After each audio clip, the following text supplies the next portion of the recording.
Hi, this is Nestor Medina. I'm in the class PSI 620, Psychological Consultation at Aspen University. Today we're going to discuss a couple of scenarios, two scenarios.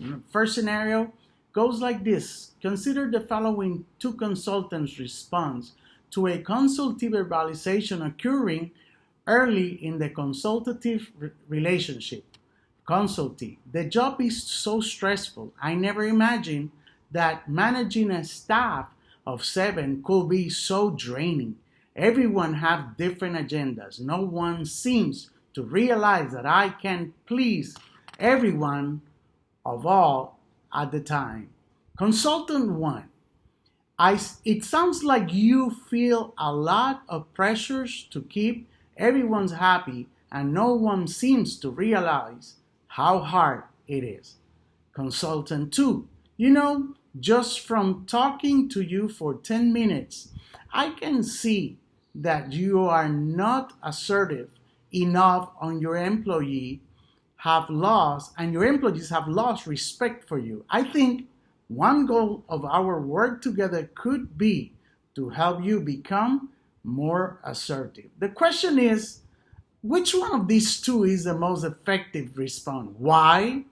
And how I will respond? Well, a couple of things. Number one, in this scenario, number one, there's a person who struggled with not one person, it's 7 person that is under their care. And that person had to realize that each one of them have a different way of thinking, of doing things. So when we as a consultant are working with different types of people, we need to figure out a couple of things.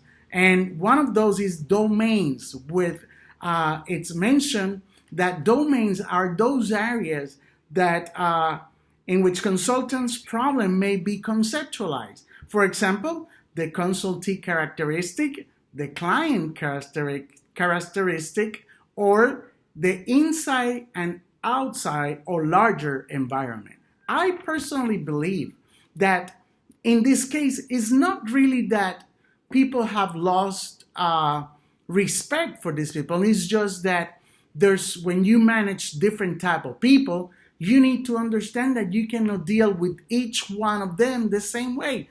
Every person is different. Every scenario for every person is different. The characteristic of every person is totally different. So that's why it's very important to understand that. The primary activity that takes place during the assessment stage is an examination of the factors relevant to the problem that the consultee brings to consultation. And I'm quoting this from the book that is of our class, Psychological Consultation and Collaboration, from Brown, Duane, Priwasansky, Walter, and Schultz. And you will see the reference at the end. I just want to mention it. But if you look at it, the main thing, the main situation that needs to take care is what is the problem? How are you going to assess that problem? And number 2 is, what are the variables of that type of problem? Each one of these person may have different type of scenario.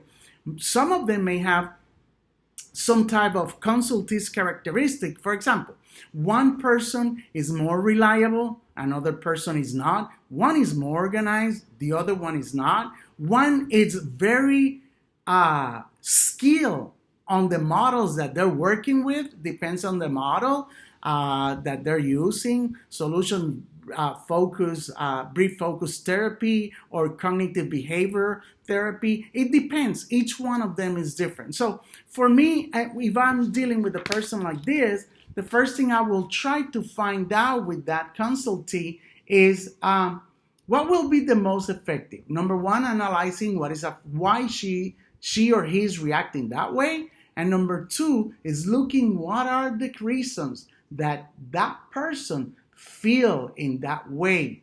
That person's feel like it says stressful. Why is it stressful? Maybe because she don't feel that she have all the resources. Maybe that person, he or she don't have all the skills. So I think it will be good to look the whole scenario, look which are the variables, what can be done, and overall, what can be improved.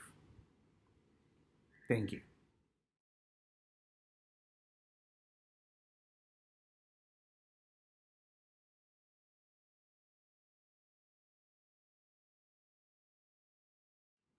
This is scenario 2, and now consider the following two consultants' response to a consultee who has approached a school counselor for help with a child.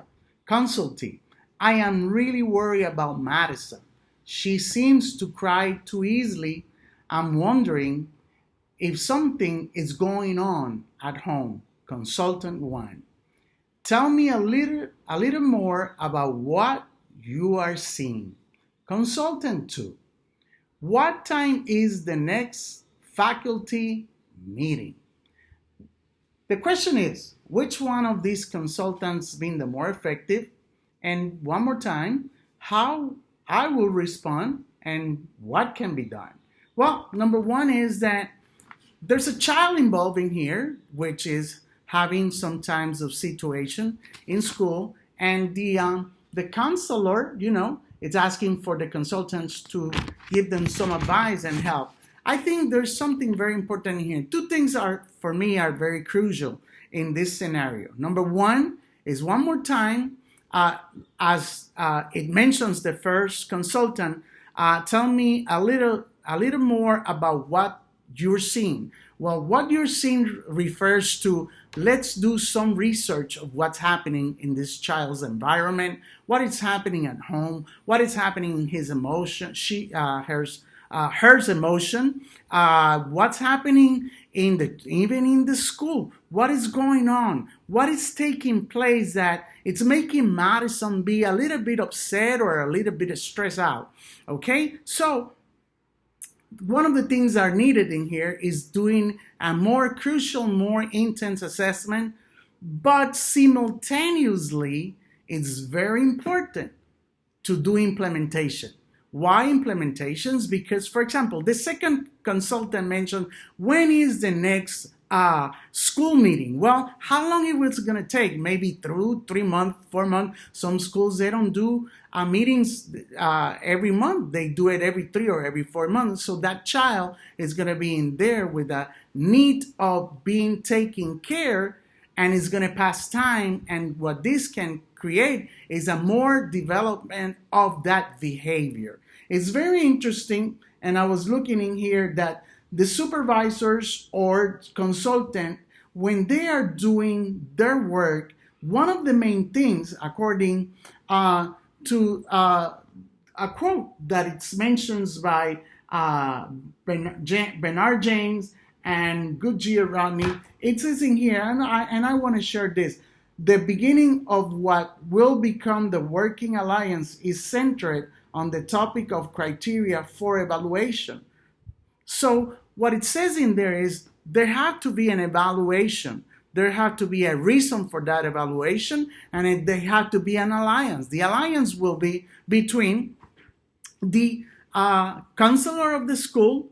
The alliance will be between the consultants, and that alliance will involve probably and almost for sure checking with the parents of the child what's going on at home. So it's very important, those alliances, because it will bring up what is happening in the kid. Once all this is being found, when we have more answers of what is creating this behavior, implementations is very crucial and necessary. Many times it's postponed, it's procrastinated. But the more we procrastinate implementation, the worse the situation can be, and can create other development of new behaviors that are not good for the child. I believe, from my standpoint, that I will, as I said before, research what are the variables, what is creating the problem. I will do a great and a very precise assessment. And number two, I will do an implementation that brings an answer to that child. Thank you. Have a great day. Have a great evening. Have a great night. Bye-bye.